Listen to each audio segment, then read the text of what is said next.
노인 장기요양 등급 신청 인터넷에 검색해보면 방법이 나오는데 막상 해보면 왜 이렇게 어려운지 모르겠다는 분들 많으실 겁니다.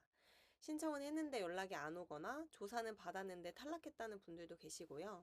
그래서 오늘은 실제로 보호자분들이 겪었던 사례들을 중심으로 노인 장기요양 등급 신청 과정을 하나씩 풀어드리겠습니다. 안녕하세요. 요양연구소 이소장입니다. 노인 장기 요양보험 제도는 어르신들의 일상생활이 혼자서 어려워졌을 때 요양 서비스 비용 부담을 크게 줄여줄 수 있는 국가 제도인데요. 방문 요양이나 주간보호센터, 아니면 전동침대나 휠체어 같은 복지용구를 이용하는 것까지 지원 범위가 생각보다 넓어요. 하지만 이 모든 서비스들은 장기 요양 등급을 받아야지만 이용하실 수가 있습니다. 현장에서 가장 많이 이제 하시는 말 중에 하나가 나는 병원을 다니고 있다라는 건데요. 하지만 장기요양 등급 신청의 출발점은 이제 병원이 아니라 건강보험공단입니다. 실제로 허리 수술한 다음에 거동이 불편해지신 어르신이 있었는데요. 병원만 이제 여러 번 다니다가 정작 신청은 몇 달 뒤에 하신 사례도 있었습니다. 그 사이에 이제 돌봄 공백이 생기게 되면서 보호자분이 좀 더 지치게 되시는 거죠. 이제 많이 헷갈려 하시는 장기요양 등급 신청서 접수 방법을 차근차근 정리를 먼저 해드릴게요.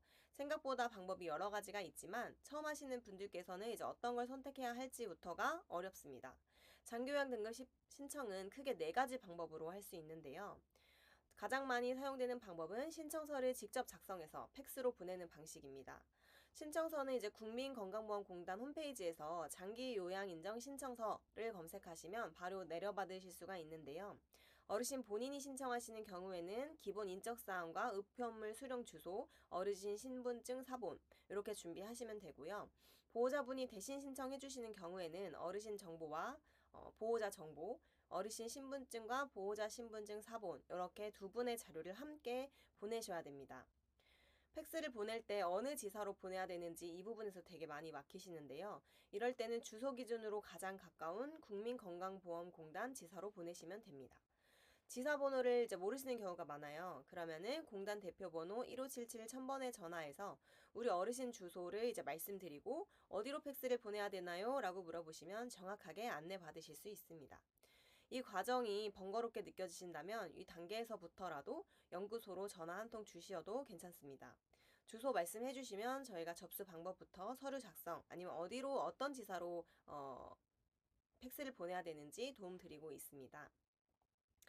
그다음에 신청서 작성하는 게 어렵거나 팩스 이용이 좀 어려우신 분들은 공단 지사를 직접 방문해서 접수하셔도 되는데요.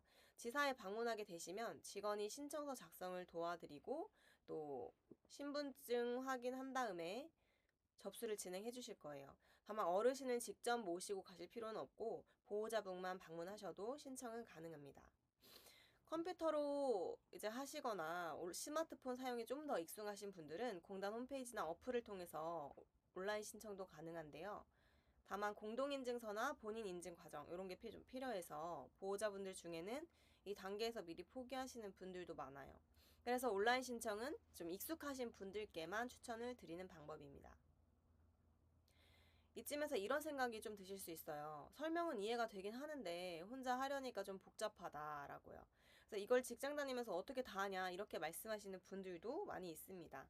꼭 모든 과정을 혼자 직접 하실 필요는 없고 요양기관을 통해서 신청 과정을 함께 진행하시는 방법도 있어요. 특히 이제 직접 준비하셨다가 등급 탈락까지 이제 경험해 보신 분들은 처음부터 경험 있는 기관과 함께 진행하는 게 훨씬 수월할 수도 있습니다. 그래서 뒤쪽에서 어떤 경우에 도움을 받는 게 좋은지도 또 한번 다시 말씀드릴게요. 신청서 접수를 하면 공단에서 조사 일정 안내 전화가 옵니다. 다만 요즘은 신청자가 많아서 조사 일정이 밀리는 경우도 적지 않긴 해요. 저희 연구소에 전화 문의 주신 보호자 한 분이 계셨는데 자기가 신청을 했는데 한 달 넘게 연락이 없다면서 좀 걱정을 하셨어요. 그래서 제가 알아봐 드리니까 알고 보니 공단으로부터 일정 조율 전화가 왔었는데 부재중으로 못 받거나 아니면은 모르는 번호라고 안 받으신 경우가 있었어요. 그래서 꼭 전화를 잘 받아서 방문 일정을 조율하시면 됩니다. 그리고 조사원이 방문하면 어르신의 생활 전반적인 부분을 확인하는데요. 여기서 정말 자주 나오는 등급 탈락 사례들을 좀 소개해 드릴게요. 첫 번째 탈락 사례는 무릎 관절이 좀 안 좋아서 평소에는 집안에서도 막 벽을 짚고 이동하시던 진짜 힘들게 이제 이동하시던 어르신이 계셨어요. 근데 조사 당일에 이제 조사관이 왔을 때 괜히 이제 점수 깎일까봐 착각하신 거겠죠? 참고서 이제 혼자서 움직이신 거예요. 그래서 결과적으로 상태가 실제보다 좋게 평가가 됐고요. 두 번째 탈락 사례인데요. 초기 치매 진단을 받은 어르신이었지만 조사날만큼은 장소나 날짜 이런 질문에 우연하게도 정확하게 대답을 하셨던 거예요. 그리고 보호자분이 옆에서 이제 그냥 지켜보고 계셨고 추가 설명을 덧붙이지는 않으셨었어요.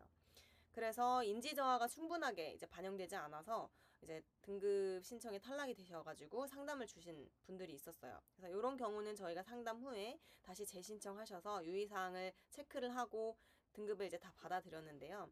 신청하시고 저희 연구소로 연락을 주셔서 어르신 상태에 따른 유의사항 어떤 거를 좀 주의해야 되는지 어떻게 뭐 말씀을 해야 되고 보호자가 옆에서 어떻게 해야 되는지를 꼭 안내 받으시고 한 번에 등급 받으시기를 추천드립니다. 그리고 인정조사는 이제 어르신의 평균적인 하루를 보는 과정이에요. 그래서 잘 보이시려고 애를 쓰거나 불편한 점을 축소를 해서 말씀하시게 되면 그대로 점수에 반영이 됩니다. 그래서 보호자분이 옆에서 평소에는 이렇게 하신다라고 구체적으로 설명을 해주시는 것도 충분하게 도움이 되니까요. 그런 부분 참고해 주시고요. 조사한 다음에는 조사 이후에는 장기 요양용 의사 소견서를 제출하게 됩니다. 실제 사례 중에 그 기존의 진단서만 제출했다가 서류 미비로 절차가 지연된 경우도 있었어요. 그래서 또 저희가 자세하게 안내 드리지만 장기 요양 소견서, 각성 경험이 많은 동네 병원이나 아니면 전산 제출이 가능한 병원을 찾아서 좀 빠르게 마무리된 경우도 있었는데요. 어디서 받느냐에 따라서 소요되는 기간이 단축이 될 수도 있고 좀 오래 걸릴 수도 있기 때문에 보호자분들의 수고가 좀 줄어들 수도 있어요. 이 단계에서도 어디로 가야 될지 모르겠다. 전에 다니던 병원에서 장기 요양 소견서가 가능한 병원인지 맞는지 헷갈린다 싶으시다면 요양연구소로 문의 주시면 바로 안내를 드릴 수가 있으니까 언제든지 전화 문의 주시면 될 것 같습니다. 문자 주셔도 되고요. 그리고 여기까지 들으시면서 이렇게 생각하신 분들도 계실 겁니다. 설명은 이해가 되는데 막상 하려니 너무 복잡하다. 신청서 작성부터 팩스, 뭐 전화까지 이걸 어떻게 혼자 다 해야 될지 모르겠다 하신다면 혼자 하셔도 되지만 저희 같은 운영기관에 맡기셔도 됩니다. 장기 요양 등급 신청은 제가 요양기관 같은 이런 운영기관을 통해서 대행으로 진행을 하실 수도 있는데요. 이런 경우에 신청서 작성이나 접수 방법 안내, 공단과의 기본적인 소통까지 운영기관에서 함께 도와드립니다. 여기서 이제 보호자분들이 가장 많이 궁금해하시는 것들이 있죠. 금액. 대행하면 뭐 비용이 드는 거 아니냐라는 질문을 가장 많이 또 하시는데요. 노인장기요양보험법 제41조에 따라서 급여와 이제 무관한 명목으로는 부당이득을 징수하지 못하게 되어 있습니다. 즉 이제 요양기관에 도움을 요청했다고 해서 상담비를 내거나 신청 대행 비용을 내실 필요가 없다는 거죠. 그래서 괜히 전화했다가 돈 얘기 나올까봐 걱정하지 마시고 편하게 문자나 전화 주세요. 그럼 이 신청 과정을 당연히 무료로 도와드리고 있고요. 어르신 상태를 파악하고 보호자분 상황에 맞게 어떤 방식으로 진행하는 게 좋은지 좀 추천이나 정리를 해드릴 거고요. 필요한 서류나 순서 이런 거를 처음부터 끝까지 다 안내해드릴 거예요. 그래서 직접 신청하셔도 되고 이건 맡기고 싶다 싶으시면 연락 주시면 좋겠죠? 그리고 특히 이런 경우라면 혼자 하시는 것보다는 도움 받으시는 게 훨씬 수월해요. 첫 번째, 보호자가 어르신과 떨어져서 멀리 살고 계시는 경우. 두 번째, 어르신이 혼자 계셔서 진행이 어려우신 경우. 이전에 등급 신청했다가 탈락하신 경우. 그리고 공단 방문했을 때 어떻게 조사에 내가 응대해야 될지 모르겠다고 하시는 경우. 이럴 때는 저희 10년 경력의 경험 있는 요양연구소와 함께 진행하시면 훨씬 시행착오를 줄이는 데 도움이 되실 거예요. 네, 오늘 말씀드린 내용 중에 궁금한 점이 있으실 경우에는 화면 상단의 전화번호로 전화 주시거나 문자 남겨주시면 간단한 문의부터 좀 자세한 상담까지 도와드릴 수가 있거든요. 그리고 앞으로도 이제 부모님 돌봄이나 장기 요양과 관련해서 꼭 알아두면 좋은 내용들을 저희가 계속 알려드리려고 해요. 놓치지 않고 이제 바로 받아보고 싶으시다면 구독 버튼 한번 눌러주시고 알림 설정까지 함께 해두시면 새 영상이 올라올 때 바로바로 보실 수가 있습니다. 다음 영상에서도 현장에서 꼭 필요한 이야기로 다시 찾아뵙도록 할게요. 감사합니다.